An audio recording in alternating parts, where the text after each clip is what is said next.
नमस्कार दोस्तों। इस वीडियो में हम लोग बदलती परंपराएं पाठ का अध्ययन करेंगे। स्टैंडर्ड 11th NCERT बुक। ठीक है, तो without wasting our time we will just come to the topic of NCERT history, बदलती परंपराएं। ठीक है, तो इस चैनल पे आपको स्टैंडर्ड 6 से लेकर के स्टैंडर्ड 12 तक का NCERT का हिस्ट्री मिलेगा। ये स्टैंडर्ड 11th का ये बदलती परंपराएं। ठीक है, तो स्टार्ट करते हैं। इस चैप्टर में हम लोग पढ़ने वाले हैं 3 मुख्य बिंदुओं पर। वो बिंदु हैं 3 वर्ग, बदलती हुई सांस्कृतिक परंपराएं, संस्कृतियों का टकराव। ठीक है, तो हमने देखा है कि 9वीं सदी तक कैसे एशिया और अफ्रीका के अधिकांश भागों में विशाल साम्राज्यों का विकास और विस्तार हुआ। इन साम्राज्यों में से कुछ यायावरों के थे, कुछ विकसित शहरों और उन शहरों के व्यापारी तंत्रों पर आधारित थे। मकदूनिया, रोम, अरब साम्राज्य, मंगोल साम्राज्य और उनसे पूर्व आने वाले साम्राज्यों मिस्र, असीरिया, चीनी और मौर्य में यह अंतर था कि यहाँ दिए गए पहले 4 साम्राज्य विस्तृत क्षेत्रों में फैले हुए थे और महाद्वीपीय एवं पार महाद्वीपीय स्वरूप के थे। जो कुछ हुआ उसमें विभिन्न सांस्कृतिक टकरावों की भूमिका निर्णायक थी। साम्राज्यों का उदय प्रायः अचानक होता था, परंतु वे हमेशा उन बदलावों के परिणाम थे जो साम्राज्य निर्माण की दिशा में लंबे समय से उन मूल क्षेत्रों में निहित थे जहां से ये साम्राज्य फैलने लगे। विश्व इतिहास में परंपराएं विभिन्न तरीकों से बदल सकती हैं। पश्चिमी यूरोप में 9वीं से 17वीं सदी के मध्य ऐसा बहुत कुछ धीरे धीरे विकसित हुआ जिसे हम आधुनिक समय के साथ जोड़ कर देखते हैं। इन कारकों में धार्मिक विश्वासों पर आधारित होने की अपेक्षा प्रयोगों पर आधारित वैज्ञानिक ज्ञान का विकास, लोक सेवाओं के निर्माण, संसद और विभिन्न कानूनी धाराओं के सृजन पर ध्यान देते हुए सरकार के संगठन पर गहन विचार और उद्योग और कृषि में प्रयोग आने वाली तकनीक में सुधार शामिल हैं। इन परिवर्तनों के परिणाम यूरोप के बाहर भी पुरजोर तरीके से महसूस किए गए। सभ्यता का विकास, यही इतिहास के पढ़ने का मूल उद्देश्य होता है। कैसे कैसे सभ्यताएं बदली और ज़्यादा से ज़्यादा सटीक होती गई, सही होती गई, मानवोचित, जीवोचित होती गई, यही तो इतिहास है। जैसा कि हमने देखा 5वीं सदी में पश्चिम में रोमन साम्राज्य विघटित हो गया था। पश्चिमी और मध्य यूरोप में रोमन साम्राज्य के अवशेषों ने धीरे धीरे अपने को उन कबीलों की प्रशासनिक आवश्यकताओं और अपेक्षाओं के अनुसार ढाल लिया था जिन्होंने वहां पर राज्य स्थापित कर लिए थे। पूर्वी यूरोप, पश्चिमी एशिया एवं उत्तरी अफ्रीका की तुलना में पश्चिमी यूरोप में नगरीय केंद्र छोटे थे। 9वीं सदी तक पश्चिमी और दक्षिणी यूरोप के वाणिज्यिक और शहरी केंद्र एक्स लंदन, रोम व सियना यद्यपि छोटे थे तथापि उनका महत्व कम नहीं था। 9वीं से 11वीं सदी के मध्य पश्चिमी यूरोप के ग्रामीण क्षेत्रों में कई महत्वपूर्ण परिवर्तन हुए। चर्च व शाही शासन ने वहाँ के कबीलों के प्रचलित नियमों और रोमन संस्थाओं में सामंजस्य स्थापित करने में मदद की। इसका सबसे अच्छा उदाहरण पश्चिमी और मध्य यूरोप में 9वीं सदी के प्रारंभ में शार्लमेन का साम्राज्य था।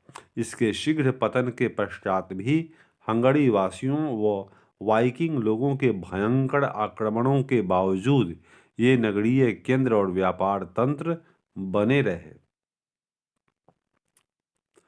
इन सभी परिवर्तनों की अंतर क्रियाओं के फलस्वरूप सामंती व्यवस्था अस्तित्व में आई।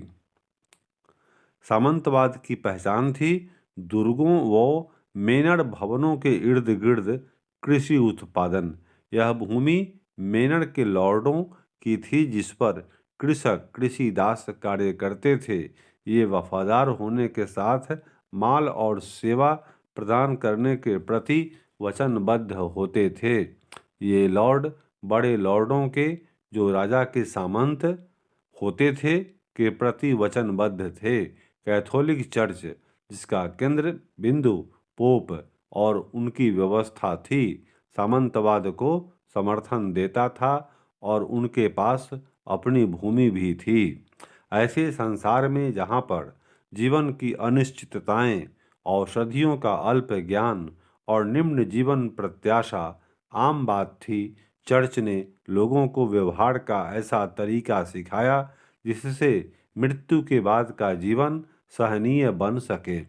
मठों का निर्माण हुआ जहाँ पर धर्म में आस्था रखने वाले लोग अपने को कैथोलिक चर्चवासियों के निर्देशानुसार सेवा में लगाते थे।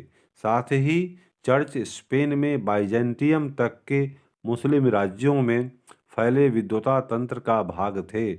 इसके अलावा वे यूरोप के अधीनस्थ राजाओं, पूर्वी भूमध्य सागर तथा सुदूर क्षेत्रों को प्रचुर मात्रा में धन संपदा उपलब्ध कराते थे। वेनिस और जिनेवा के भूमध्य सागरीय उद्यमियों से प्रेरित होकर 12वीं सदी से सामंती व्यवस्था पर वाणिज्य और नगरों का प्रभाव बढ़ता व बदलता गया। इन उद्यमियों के जहाज मुस्लिम राज्यों एवं पूर्व में बचे हुए रोमन साम्राज्य के साथ व्यापार करते रहे।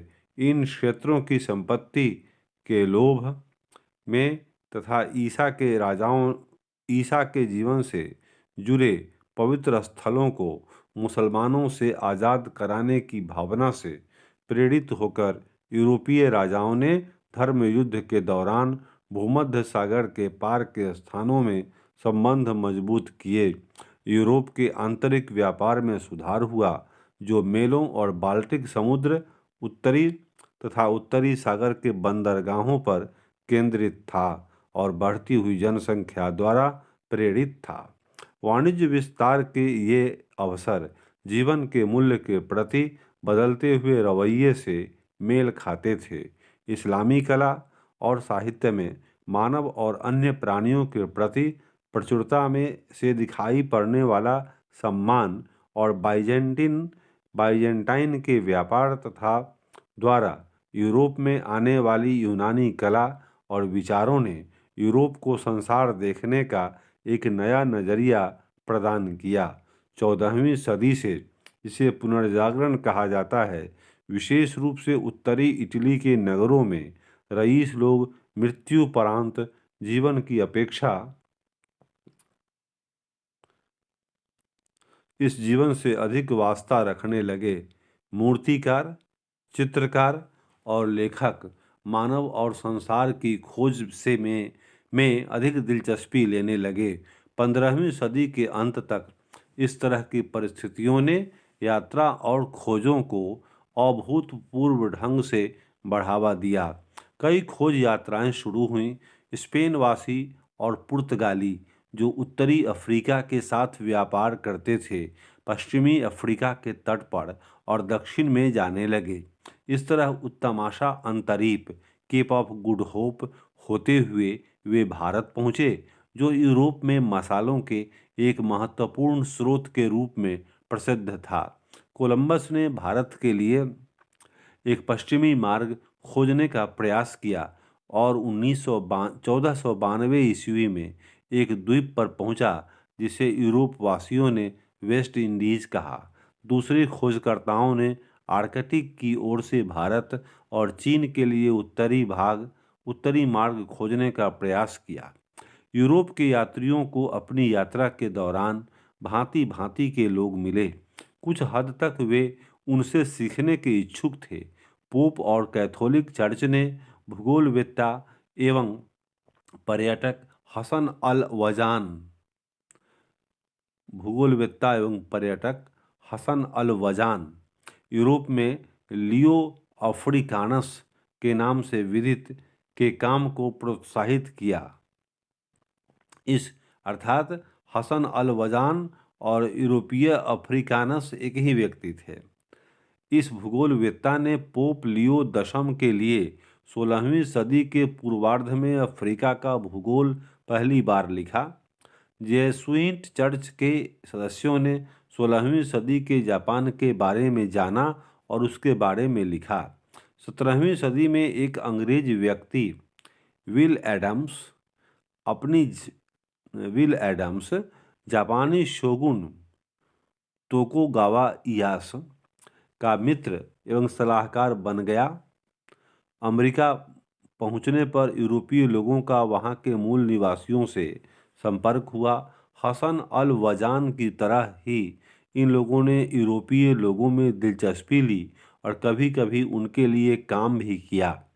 उदाहरण के लिए एज़टेक की एक महिला ने, जो बाद में डोना मेरीना नाम से जानी गई, मैक्सिको के स्पेनी विजेता कोर्टेस से दोस्ती की, उसके लिए दुभाषिए का काम किया और कई तरह के प्रबंध करवाए।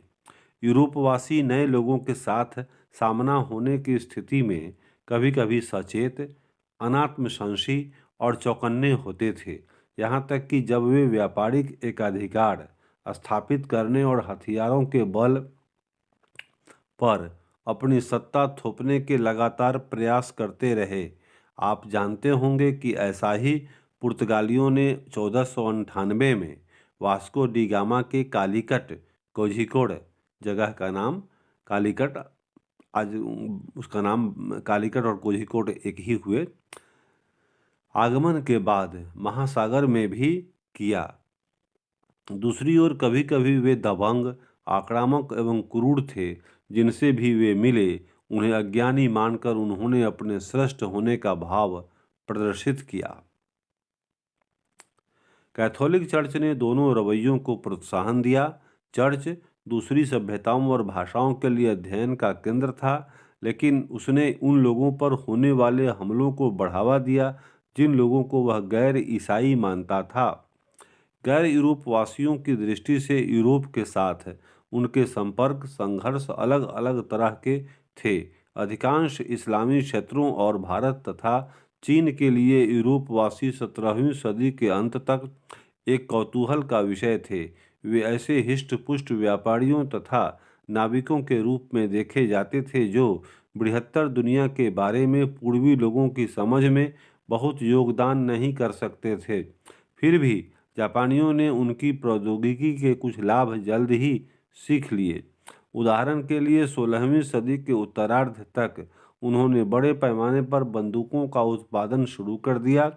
उत्तरी और दक्षिणी अमेरिका में एज़टेक साम्राज्य के शत्रुओं ने यूरोपवासियों का उपयोग एज़टेकों की शक्ति को चुनौती देने में किया। साथ ही साथ यूरोपवासियों के साथ आई बीमारियों ने जनसंख्या का विनाश कर दिया।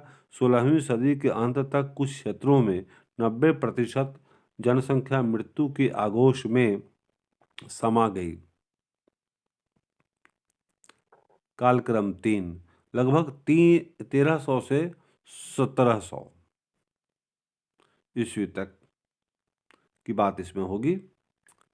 यूरोप में विचाराधीन काल में अनेक महत्वपूर्ण विकास हुए, जिसमें कृषि और किसानों के जीवन में अनेक प्रकार के परिवर्तनों को देखा गया। इसके अलावा अनेक सांस्कृतिक परिवर्तन भी हुए। इस काल रेखा से ज्ञात होता है कि महाद्वीपों के आपसी संबंधों ने व्यापार को प्रोत्साहित किया। इन संपर्कों ने अनेक क्षेत्रों को प्रभावित किया और विचारों, आविष्कारों तथा वस्तुओं का आदान प्रदान एक महाद्वीप से दूसरे महाद्वीप में होने लगा। भूमि पर नियंत्रण, स्रोत और व्यापार के क्षेत्रों पर नियंत्रण रखने के लिए राज्यों में परस्पर लगातार संघर्ष हो रहे थे, जिसके कारण महिलाओं और पुरुषों को यदि उनकी हत्या न कर दी गई हो तो उन्हें उनके निवास स्थानों से निकालकर उन्हें दास बनाया जा रहा था। इस तरह लोगों का जीवन अनेक रूपों में इतना बदल गया था कि उसे पहचानना बहुत कठिन हो गया था। 1300 से 25 1300 से 1325 अफ्रीका की बात है। यूरोप में क्या हुआ? स्पेन में अलहम्ब्रा और ग्रेनेडा महत्वपूर्ण सांस्कृतिक केंद्रों के रूप में प्रतिष्ठित हुए। 1325 से 1350 मिस्र में प्लेग हुआ। मिस्र में 1348 से 55 तक इंग्लैंड और फ्रांस के मध्य 7 वर्षीय युद्ध हुआ। 1337 से 1453 संपूर्ण यूरोप में ब्लैक डेथ, एक प्रकार का प्लेग का प्रकोप। 1350 से 75 इब्न बतूता द्वारा सहारा की खोज। फ्रांस के किसानों ने ऊंचे करों का विरोध किया। 1358 में 1375 से 1400 में ये चूहा से बीमारी फैलती थी, प्लेग। ब्रिटेन में किसानों का विद्रोह। जोफ्री चौसर ने दी कैंटरबरी टेल्स की रचना की, जो अंग्रेजी भाषा की प्राचीनतम कृति थी। ये 1321 जेफरी चौसर ने भी इसी पीरियड में द कैंटरबरी टेल्स की रचना की, जो अंग्रेजी भाषा की प्राचीनतम कृति थी। ठीक है। इसके बाद 1400 से 1425 1425 से 1450 पुर्तगालियों ने दास व्यापार 1442 को प्रारंभ किया। 1450 से 75 पश्चिम अफ्रीका में सोंघाई साम्राज्य की स्थापना, जिसका उद्देश्य सहारा के पार व्यापार का जाल बिछाना था। पुर्तगालियों का अफ्रीका के पश्चिमी तटवर्ती 1471 के बाद क्षेत्रों में आक्रमण और बस्तियों की स्थापना। यूरोप में पहली मुद्रित पुस्तक, छपी हुई पुस्तक का निर्माण। इटली के लियोनार्डो दा विंसी 1452 से 1519 चित्रकार, वास्तुविद और अन्वेषक।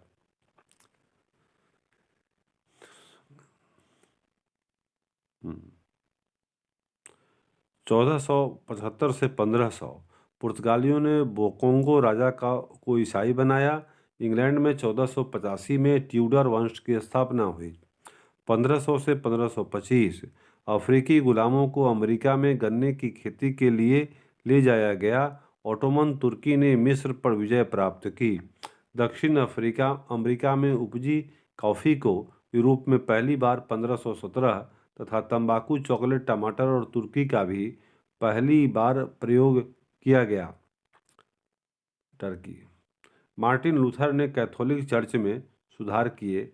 1517 में 1525 से 50 कोपरनिकस ने सौर परिवार सिद्धांत को प्रस्तुत किया। 1543 में 1550 से 75 विलियम शेक्सपियर। 1564 से 1616 इंग्लैंड के नाटककार, इनका लाइफ स्पान है। 1575 से 1600 जचरियास जेनसेन माइक्रोस्कोप की खोज की। 1590 का दशक 1600 से 1625 नाइजीरिया का ओयू राज्य अपने चरम शिखर पर था। यहाँ धातु कर्म के अनेक केंद्र थे। प्रथम उपन्यास डॉन क्विक्सोट को स्पेनी भाषा में 1605 में लिखा गया। विलियम हार्वे ने प्रथम उपन्यास 1605 में डॉन क्विक्सोट स्पेनी भाषा में। विलियम हार्वे ने यह दिखाया कि रक्त हृदय से पंप होकर शरीर में जाता है। 1628 में 1650 से 75 पुर्तगालियों ने कांगो राज्य को नष्ट किया। लुई 14वां फ्रांस का शासक बना। 1638 से 1715। उसके बाद आपको ये 1675 से 1700 पीटर महान। 1682 से 1725 ने रूस का आधुनिकीकरण किया। विश्व इतिहास के कुछ और विषय। 1325 एशिया में कुछ नहीं महत्वपूर्ण। 1325 से 1350 विजयनगर साम्राज्य की स्थापना हुई।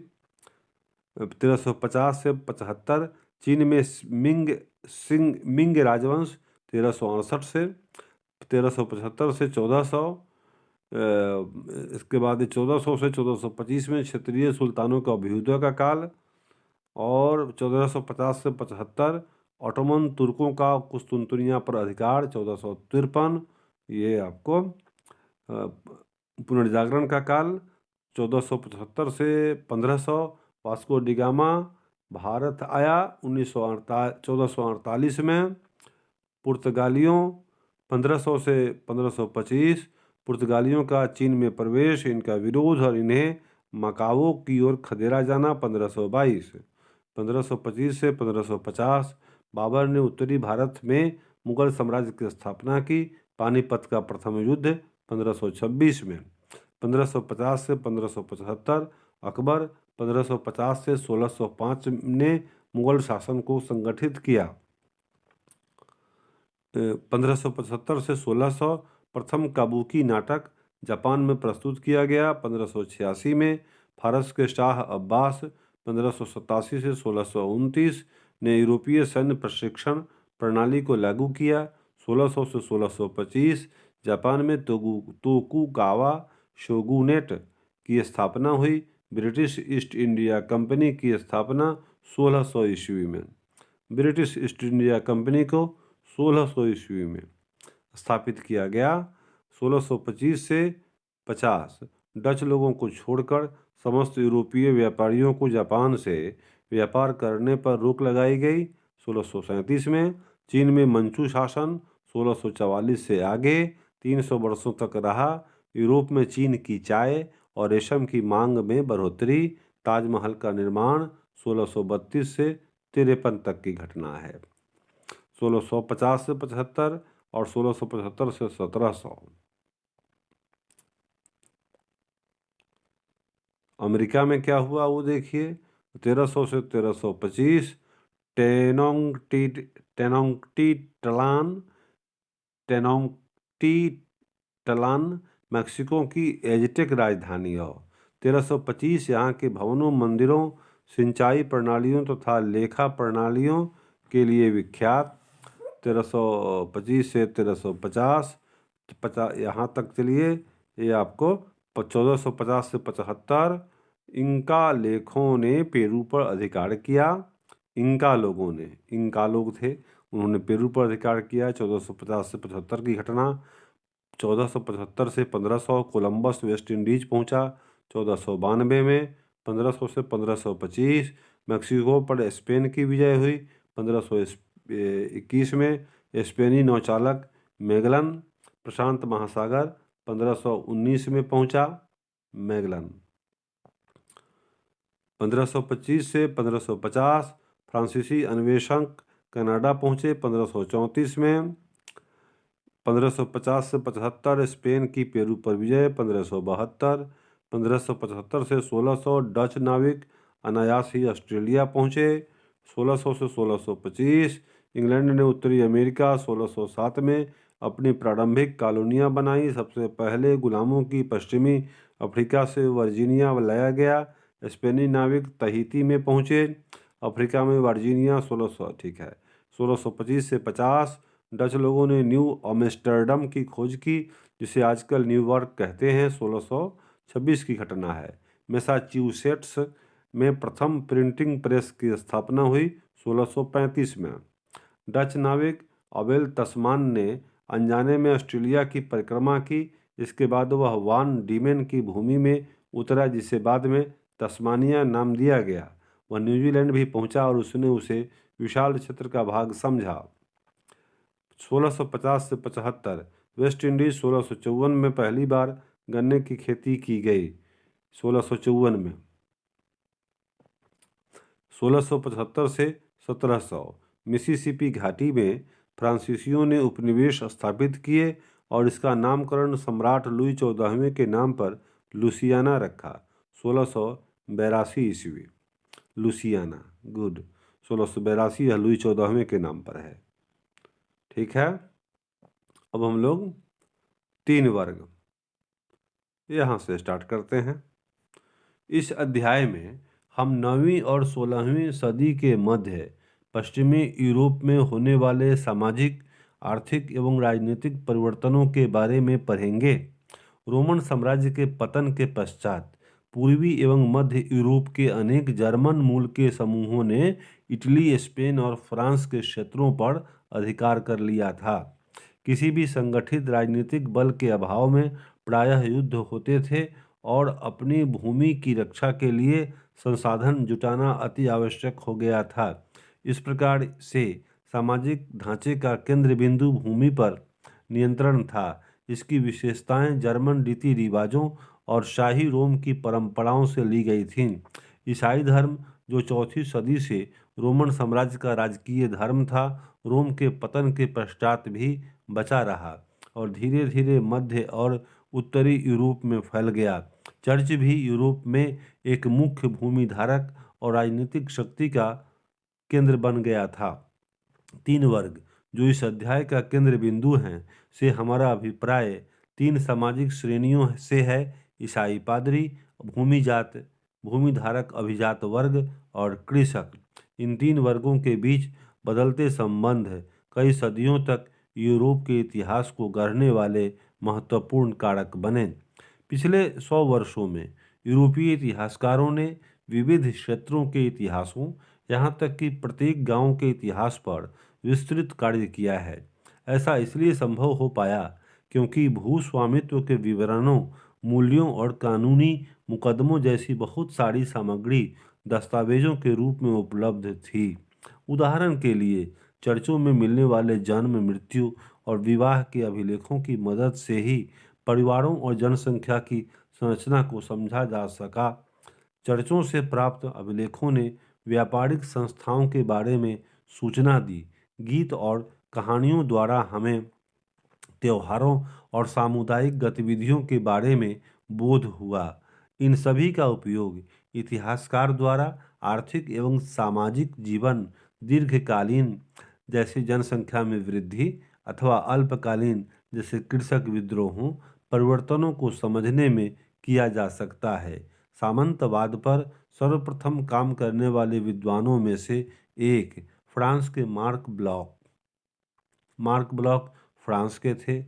ये सामंतवाद पर काम किए।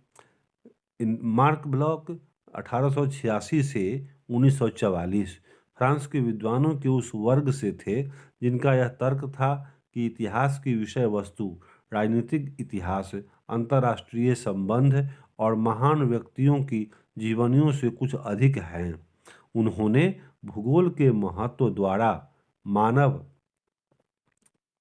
इतिहास को गढ़ने पर जोर दिया, जिससे कि लोगों के समूहों का व्यवहार और रुख समझा जा सके। ब्लॉक का सामंती समाज यूरोपीय, विशेषकर 900 से 1300 के मध्य फ्रांसीसी समाज के सामाजिक संबंधों और श्रेणियों, भूमि प्रबंधन और उस काल की जन संस्कृति का असाधारण विवरण देता है। द्वितीय विश्व युद्ध में नाजियों द्वारा गोली मारकर हत्या करने के कारण उनके द्वारा किए जा रहे शोध व अध्यापन कार्य पर अचानक ही विराम लग गया। सामंतवाद का परिचय।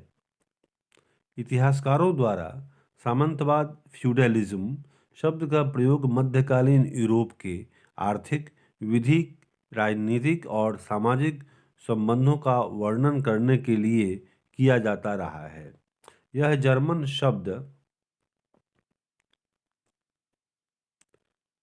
फ्यूड से बना है, जिसका अर्थ एक भूमि का टुकड़ा है, और यह एक ऐसे समाज को इंगित करता है जो मध्य फ्रांस और बाद में इंग्लैंड और दक्षिणी इटली में भी विकसित हुआ। आर्थिक संदर्भ में सामंतवाद एक तरह के कृषि उत्पादन को इंगित करता है जो सामंत, लॉर्ड और कृषकों, पीजेंट्स के संबंधों पर आधारित है। कृषक अपने खेतों के साथ साथ लॉर्ड के खेतों पर कार्य करते थे। कृषक लॉर्ड को श्रम सेवा प्रदान करते थे और बदले में वे उन्हें सैनिक सुरक्षा देते थे। इसके साथ साथ लॉर्ड के कृषकों पर व्यापक न्यायिक अधिकार भी थे।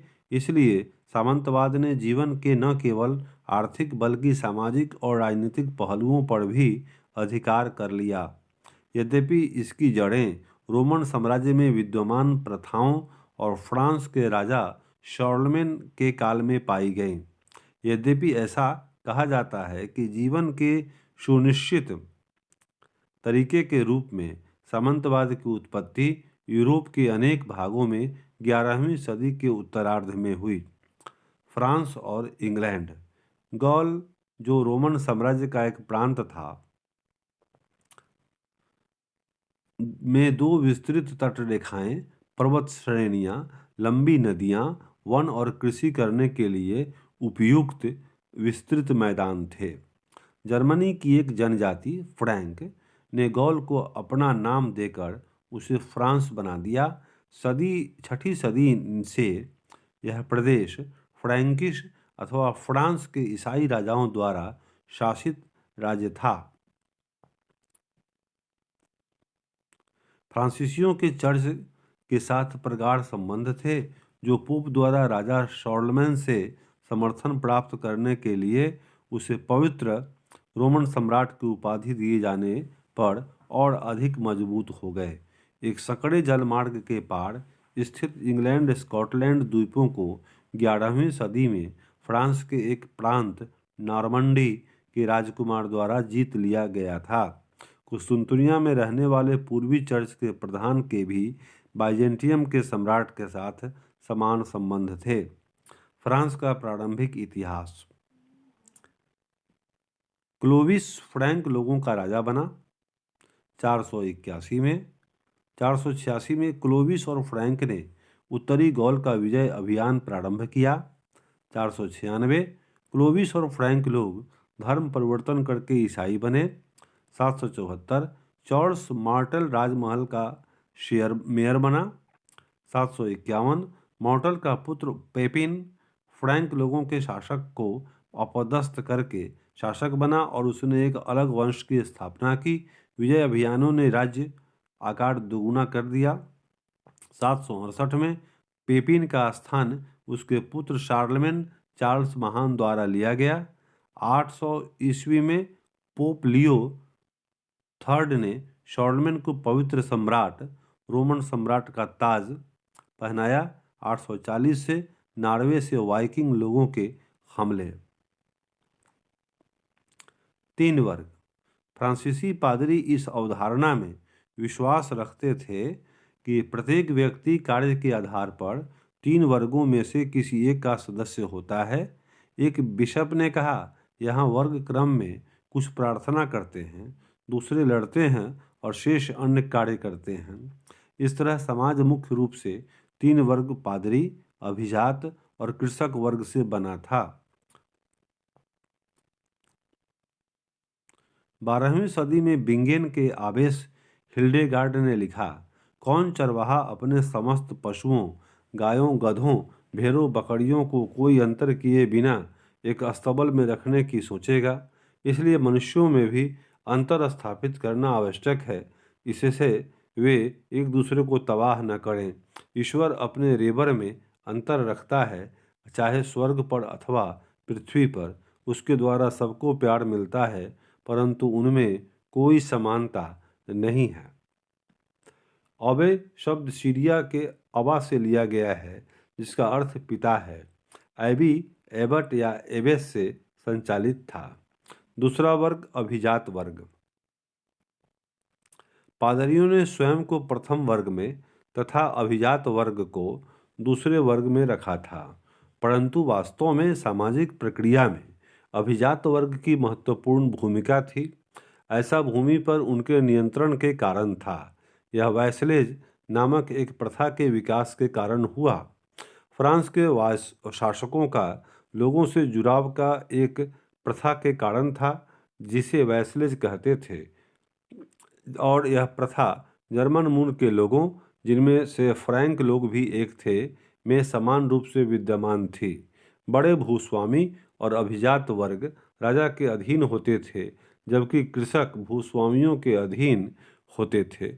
अभिजात वर्ग राजा को अपना स्वामी, शाब्दिक अर्थ अंग्रेजी का सीनियर, मान लेता था और वे आपस में वचनबद्ध होते थे। सीनियर लॉर्ड एक शब्द ऐसे शब्द से निकला जिसका अर्थ था रोटी देने वाला। दास वैसल की रक्षा करता था। और बदले में वह उसके प्रति निष्ठावान रहता था। इन संबंधों में व्यापक रीति रिवाजों और शपथों का विनिमय शामिल था, जो कि चर्च में बाइबिल की शपथ लेकर की जाती थी। इस समारोह में दास को उस भूमि के प्रतीक के रूप में, जो कि उसके मालिक द्वारा एक लिखित अधिकार पत्र या एक छड़ी या केवल एक मिट्टी का डाल दिया जाता था, मिट्टी का डला मिट्टी का डाल दिया जाता था मिट्टी का डला दिया जाता था। अभिजात वर्ग की एक विशेष हैसियत थी। उनका अपनी संपदा पर अस्थायी तौर पर पूर्ण नियंत्रण था। वह अपनी सैन्य क्षमता बढ़ा सकते थे, जो सामंती सेना फ्यूडल लेवीज कहलाती थी। वे अपना स्वयं का न्यायालय लगा सकते थे और यहाँ तक कि अपनी मुद्रा भी प्रचलित कर सकते थे। वे अपनी भूमि पर बसे सभी व्यक्तियों के मालिक थे। वे विस्तृत क्षेत्रों के स्वामी थे, जिसमें उनके घर, उनके निजी खेत, जोत और चारागाह और उनके असामी कृषकों के घर और खेत होते थे। उनका घर मेनर कहलाता था। उनकी व्यक्तिगत भूमि कृषकों द्वारा जोती जाती थी, जिनको आवश्यकता पड़ने पर युद्ध के समय पैदल सैनिकों के रूप में कार्य करना पड़ता था और साथ ही साथ अपने खेतों पर भी काम करना पड़ता था। मैनर की जागीर। लॉर्ड का अपना मैनर भवन था। वह गांवों पर नियंत्रण रखता था। कुछ लॉर्ड अनेक गांवों के मालिक थे। किसी छोटे मैनर की जागीर में दर्जन भर और बड़ी जागीर में 50 या 60 परिवार हो सकते थे। प्रतिदिन के उपभोग की प्रत्येक वस्तु जागीर पर मिलती थी। अनाज खेतों में उगाए जाते थे। लोहार और बढ़ई लॉर्ड के औजारों की देखभाल और हथियारों की मरम्मत करते थे, जबकि राजमिस्त्री और उनकी इमारतों की देखभाल करते थे। औरतें वस्त्र कातती और बुनती थीं और बच्चे लॉर्ड की मदिरा संपीड़क में कार्य करते थे। जागीरों में विस्तृत अरण्य भूमि और वन होते थे, जहां लॉर्ड शिकार करते थे। उनके यहाँ चारागाह होते थे, जहां उनके पशु और घोड़े चरते थे। वहां पर एक चर्च और सुरक्षा के लिए एक दुर्ग होता था।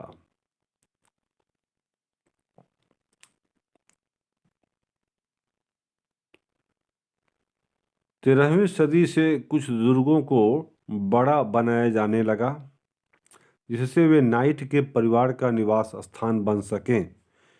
वास्तव में इंग्लैंड में नॉर्मन विजय से पहले दुर्गों की कोई जानकारी नहीं थी और इनका विकास सामंत प्रथा के तहत राजनीतिक प्रशासन और सैनिक शक्ति के केंद्रों के रूप में हुआ था। मैनर कभी भी आत्मनिर्भर नहीं हो सकते थे, क्योंकि उन्हें नमक, चक्की का पाट और धातु के बर्तन बाहर के स्रोतों से प्राप्त करने पड़ते थे। जैसे लॉर्ड जो विलासी जीवन बिताना चाहते थे और महंगे साजो सामान, वाद्य यंत्र और आभूषण खरीदना चाहते थे, जो स्थानीय जगहों पर उपलब्ध नहीं होते थे। ऐसी चीज़ों को इन्हें दूसरे स्थानों से प्राप्त करना पड़ता था। नाइट। 9वीं सदी से यूरोप में स्थानीय युद्ध प्रायः। तो नाइट के विषय में हम लोग इसके बाद के वीडियो में पढ़ेंगे। Thank you for viewing. Have a nice day.